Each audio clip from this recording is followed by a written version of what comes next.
President-elect Joe Biden will head to Georgia next week to campaign for the state's two Democratic Senate candidates. Democrats need both Reverend Raphael Warnock and Jon Ossoff to win their respective runoffs to gain back control of the Senate for the first time since 2014. Tuesday's rally will be Mr. Biden's first direct involvement in the runoffs. Mr. Trump campaigned for the Republican candidates last weekend. Meanwhile, the president-elect's son is facing an investigation by the Justice Department. Hunter Biden says the U.S. attorney in Delaware is looking into his tax records. CBS News has learned the FBI opened the probe in 2018 but did not actively pursue it in the weeks before the election to avoid the appearance of bias. CBS News political correspondent Ed O'Keefe has the latest on the transition. Mr. Biden's youngest son has been the subject of congressional and media investigations for work he did in China and Ukraine while his father was vice president. But no probe has found evidence of wrongdoing. In his statement Tuesday, Mr. Biden said he is deeply proud of his son, who has fought through difficult challenges, including the vicious personal attacks of recent months, only to emerge stronger. The announcement of the investigation came on the day the president-elect announced his pick for defense secretary, retired Army General Lloyd Austin, who would be the first black man to lead the Pentagon. Austin says he understands concerns from lawmakers, including several Democrats, who say he hasn't been out of the Army long enough and have reservations about granting him a waiver to serve. I recognize that being a member of the president's cabinet requires a different perspective and unique responsibilities from a career in uniform. And I intend to keep this at the forefront of my mind. While Mr. Biden is preparing for his administration, President Trump is focusing on overturning the election. The president joined a lawsuit brought to the Supreme Court by the Attorney General of Texas that is seeking to invalidate ballots from 4 battleground states won by President-elect Biden. 17 Republican attorneys general joined the lawsuit.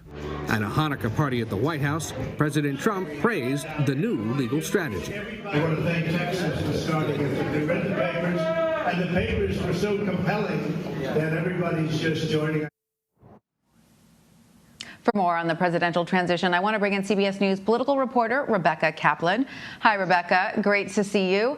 So legal experts believe this Texas lawsuit has no standing and is likely to be thrown out. If that's the case, why are so many attorney generals getting involved?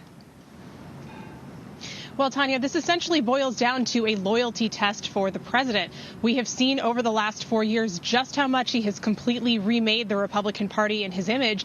And now being a Republican really equates to your loyalty to the president. A lot of these state attorneys general, not all of them, but a lot of them are elected. And so they know that to hang on to their jobs, they're going to need to support whatever the president is doing. And right now, his argument is that he won the election and it's up to the courts to prove it. Of course, we know that that's not true, and courts have largely rejected those efforts. But still, a lot of these attorneys general, just making sure that they can hold on to their own jobs when they come up for re-election, are standing behind the president's efforts, and also the feelings of the Republican base in their states, who largely, polls have shown, believe the president when he says that he was the true winner of the 2020 election. Rebecca, there's an effort within the House led by Louisiana Republican Mike Johnson to get involved in this lawsuit as well. What is Johnson's goal here? Is it also loyalty? It's also loyalty, and he's probably hoping for an endorsement from the president directly when he has to run for re-election for his House seat in 2022. What Johnson did was use his personal email to send an email to all of his House Republican colleagues, asking them to sign on to this brief supporting the Texas lawsuit. He said he did this at the personal request of the president, who called him, asking for him to send this message out, but also saying he was eagerly awaiting the final list to see who actually signed up. So once again, this is just a sign of how much the president still controls the Republican Party. This is a loyalty test. People have to sign on if they want support from the president when they are running again in 2 years. If they don't want challengers who say that they are more loyal to President Trump attacking them in Republican primaries. And of course, we know that it's entirely possible the president isn't done when he leaves office in January. He's flirting with the idea of another bid for president. So he's going to remain a force in politics. And this is just a reflection of the fact that he still holds a lot of power, including and particularly among House Republicans. And he is going to continue to flex that power, it appears. All right, so let's turn now, Rebecca, to Mr. Biden's son. We know that Hunter was a frequent target of President Trump's throughout the 2020 campaign. What more do we know about this probe, and how seriously is the Biden team taking it? CBS News has learned that the probe was opened in 2018 into Hunter Biden's taxes, and that probe actually went dark somewhat before the election because the FBI has this policy of not taking overt political action that could potentially be seen as influencing an election. But things have been picking up again, and that's why we saw the Biden team get out ahead of this yesterday and issue this statement from Hunter Biden acknowledging the investigation. He said he just found out about it on Tuesday, but he also says that he believes that when all is said and done, this is going to show that he acted legally and in compliance with all of the rules regarding his taxes. Now, the fact that the Biden team got out ahead of this and sort of wanted to be the first ones to talk about this investigation shows they are taking it seriously. And there was also a statement of support for the president for his youngest son. But frankly, as with all things concerning Hunter Biden, President-elect Biden still feels that this is a matter of wrongful personal attacks against his son. And he does get very prickly about people attacking his family. So this is just another thing where he says that his son is under a personal attack from Republicans from the other side, and he is standing by him through this investigation. So we'll have to see what more investigators find. The outcome of this, we could be waiting for a while. These investigations can take years often. So that's something we will be tracking going forward. Indeed. And Rebecca, the president-elect is also getting back on the campaign trail to rally for Georgia's two Senate candidates, Jon Ossoff and Raphael Warnock. We know that Mr. Biden has prided himself and still prides himself on being a deal maker, in particular with his relationship with Senate Majority Leader Mitch McConnell. But given how many Republicans are refusing to recognize his victory this late into the year, is the Biden team increasingly recognizing how important it is for him to have a democratically controlled Senate?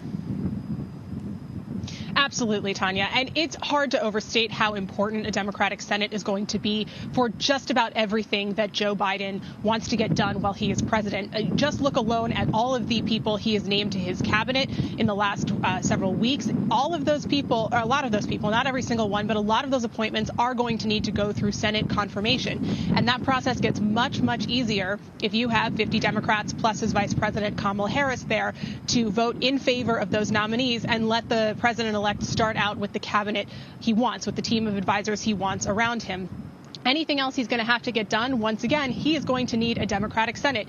If he wants another big stimulus package to help fight COVID in the early days of his administration, which he has indicated he does, that's going to require a lot of Senate Democrats to put up a big number. The fight we've seen with the COVID stimulus debate all along is you have House Democrats proposing a much larger spending figure to give to the American people and to state and local governments on the order of $2 trillion, whereas you have Republicans looking at much smaller packages, starting even closer to $500 billion. And so they are wide apart. A Republican Senate is only supportive of a smaller spending package. So if he really wants to up those numbers, as he says is necessary, then the president-elect is going to need a Democratic Senate there to support him. Additionally, to get money for an initiative he talked about a few days ago earlier this week, which was putting 100 million vaccines in the arms of Americans within the first 100 days of his administration, Biden said that is going to take support from Congress in the form of funding, that efforts to vaccinate people are going to stall without additional funding.